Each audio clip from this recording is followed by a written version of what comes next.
Hoje, a gente vive numa geração que romantiza muito o caos, né? Ah, deixa a vida me levar. Mas olha bem na tua volta. A gente nunca teve tanta liberdade para escolher as coisas e a gente nunca teve tão ansioso e exausto.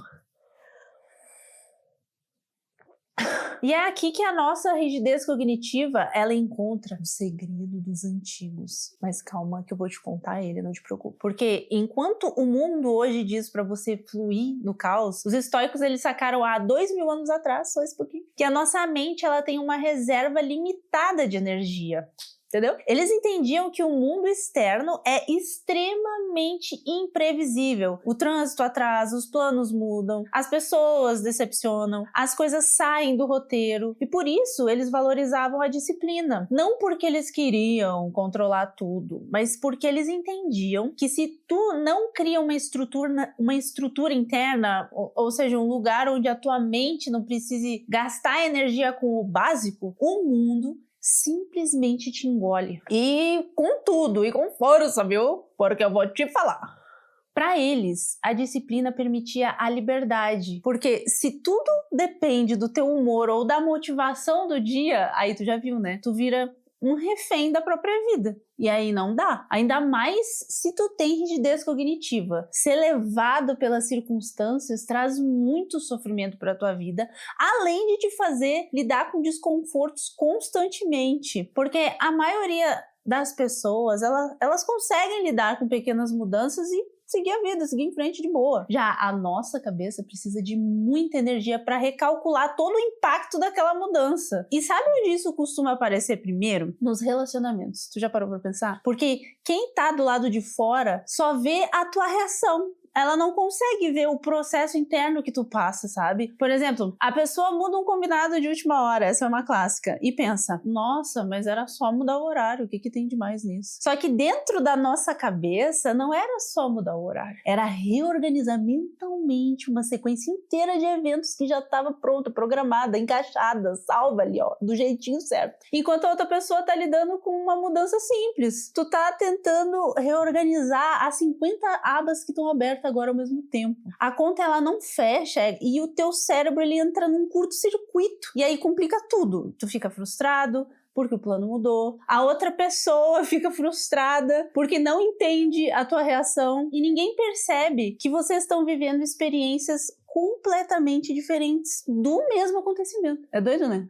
Quem tá do lado de fora enxerga como uma mudança pequena, irrisória. Agora, quem tá do lado de dentro tá tentando reorganizar todos os divertidamente ali da cabeça, que estão todo em estado de alerta vermelho. E no trabalho isso também é bem parecido, né? Muita gente com rigidez cognitiva começa projetos com uma energia absurda, sai da frente. Tem foco, dedicação, comprometimento, tal, no talo. Mas trava completamente quando precisa mudar a estratégia no meio do caminho. Acabou. É só isso.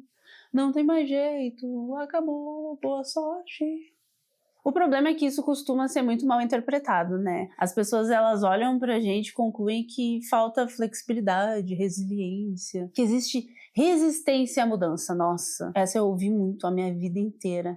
Jéssica, tu é muito resistente à mudança. Só que a experiência interna é outra. Cada adaptação exige um processamento gigantesco e é cerebral mesmo. É como se tu estivesse usando toda a memória RAM que tu tem para manter as coisas básicas funcionando. E aí do nada surgisse uma atualização obrigatória consumindo todo o resto do teu sistema que não estava programado. Aí tu acaba com a pessoa. Tu não trava porque tu não tem capacidade, mas porque tu já estava funcionando muito perto do teu limite. E aqui entra uma coisa que, pra mim, mudou muito a minha vida. Eu passei anos tentando me consertar. Sim, porque eu achava que eu precisava aprender a ser espontânea, eu precisava ser aquela pessoa que topa tudo de última hora e tá tudo certo. Opa, sujei ali, mas tudo bem. E agora? Olha o troço acontecendo no meio do caminho aqui, aí acabando, dando curto-circuito do meu sistema. O que eu faço? Eu limpo, eu deixo assim? Eu faço o quê? Choro? Peraí.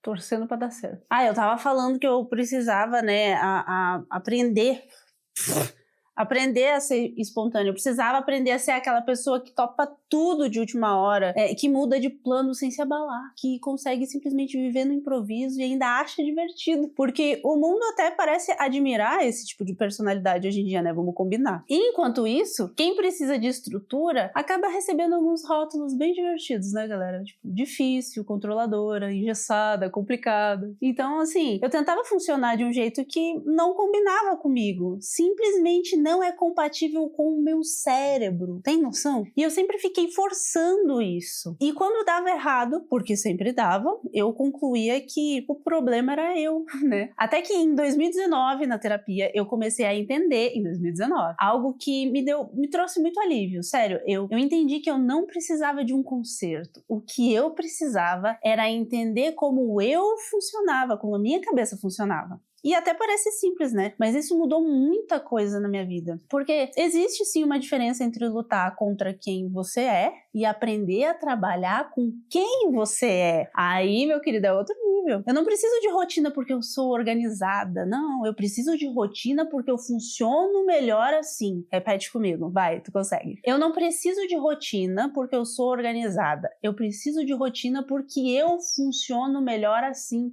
Ponto. A rotina economiza energia, porque a minha cabeça ela gasta um combustível absurdo para decisões simples. O que vestir, o que comer, por onde começar, qual tarefa eu vou fazer primeiro, pelo amor de Deus. Às vezes eu olho para decisões básicas e parece que eu tô simplesmente organizando uma reunião que ninguém queria participar. Quando eu reduzo aí essas decisões, sobra energia pro que realmente importa. Aí que tá o ponto. Me sobra mais tempo para criar, trabalhar, me relacionar, para resolver problemas reais e também para lidar com os imprevistos que eu não controlo e é assim, infelizmente. Até na minha fé eu precisei reorganizar algumas coisas. Tu acredita? Tu bota fé? Durante muito tempo eu vivi naquela correria de apagar incêndio o dia inteiro e parecia que a minha vida espiritual era só mais uma coisa que eu tentava encaixar aí no meio desse caos. E aí, hoje, eu entendo que a rotina é, pra mim, na verdade, uma ferramenta de intimidade com Deus. Porque quando a minha vida, ela tá organizada, a minha mente, ela se acalma. E é nesse silêncio, sem aquele barulho mental de o que eu tenho que fazer agora, pelo amor de Deus, que eu finalmente consigo meditar e ouvir a voz de Deus com mais clareza. Eu organizo o meu dia não pra ter controle, mas pra ter paz.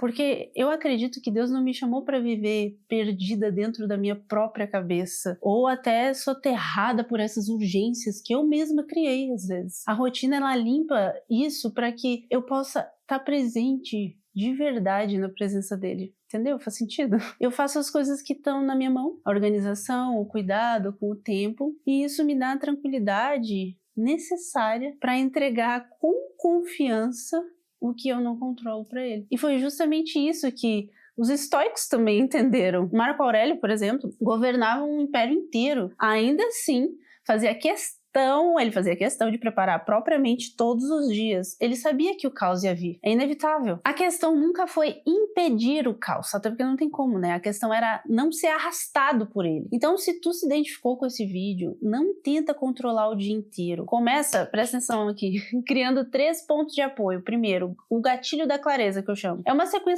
sequência simples para avisar o seu cérebro que o dia começou. Beber água, tomar banho, tomar café. Não importa quais são os passos. Aqui o que importa é que eles sejam previsíveis, sabe? Não precisa ser na ordem que eu falei aqui, você pode criar uma para você. O segundo é o que eu chamo de a fortaleza do hiperfoco. É um bloco protegido para aquilo que realmente importa, entendeu? Sem ficar negociando contigo mesmo, sem decidir 10 vezes se vai começar ou não. Aquele horário já tem dono, tu vai fazer aquilo ali que tu falou que ia fazer. O terceiro é o seguro do amanhã. Antes de dormir, tu vai deixar 3 decisões prontas já. A roupa, o café e a primeira tarefa do dia. O seu eu de amanhã não precisa já acordar enfrentando uma fila de escolhas logo nos primeiros minutos do dia. Não! Os estoicos, eles não passavam o dia tentando controlar tudo, como eu falei. Eles sabiam que isso era impossível, mas eles criavam essas estruturas, tipo que eu te mostrei agora, para não precisar recomeçar do zero toda manhã. E hoje eu faço a mesma coisa. Eu parei de discutir comigo mesma, por favor, sobre quem eu deveria ser. Eu já sei o que acontece quando existe uma estrutura para mim, e eu também sei o que acontece quando não tem uma estrutura. E essa clareza, ela me trouxe paz. E se tu funciona melhor com rotina, com previsibilidade e com organização, não tem nada de errado nisso. Tu não precisa se transformar em outra pessoa para ser aceita, ou porque dizem que assim é o melhor. Melhor para quem? Tu não precisa passar a vida inteira tentando caber num modelo que nunca foi feito pra ti. Quanto antes tu aceitar isso, melhor. Eu passei anos tentando me consertar, lutando contra isso, né? Quando eu precisava, na verdade, era entender como eu funcionava e usar isso a meu favor. E talvez seja essa a mensagem mais importante desse vídeo aqui, né? E se você chegou até aqui, vamos fazer um combinado. Comenta aqui embaixo. Eu não sou controladora, eu só preciso de estrutura. Fechou? Eu quero saber quantas pessoas aqui passaram anos acreditando que era um problema, quando na verdade só estavam tentando viver sem ter tido acesso ao próprio manual de instruções. Mas enfim, né?